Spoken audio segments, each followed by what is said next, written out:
Michael Matera, teacher and ambassador to the subject of gamification in the classroom, shares many useful tidbits on his blog regarding gamification. One such example is an approach he shares regarding assigning specific roles to students, using a gamer psychology quiz known as the Bartle quiz.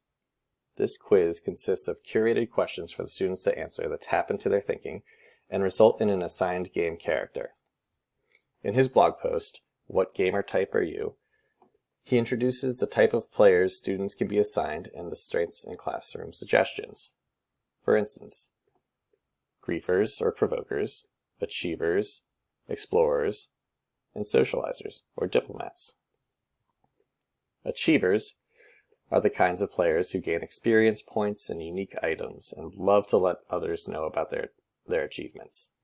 In the class, these students are always looking for ways to achieve, having others simply know that their accomplishments is something more valuable than the actual grade itself, and complete with some gamifying ideas for them: self-grading and reflection, team or class-wide leaderboard, turn quizzes into boss battles.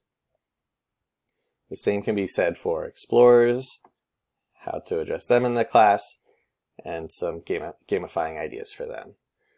Let's go through a little bit of the quiz and see what sort of questions students will answer. On the right, we'll have the Bartle quiz, and it says, which kind of player are you? Time to leave the town. What do you want to do first? At the bottom, it'll give you options. Explore the area to find out more about it, or be the first to get the new equipment from the area.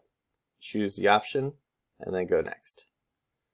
Wait, before you leave town, you get to choose who comes with you. Explorers, let's go search for new things. Warriors, let's go fight the boss.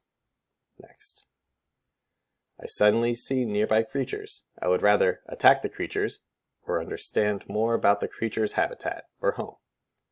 This continues for 29 questions.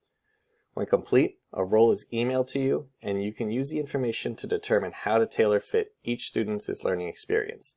It's a very handy tool for introducing a simple gaming element into the classroom while helping you understand your students, build relationships, and make learning fun. Thanks for watching.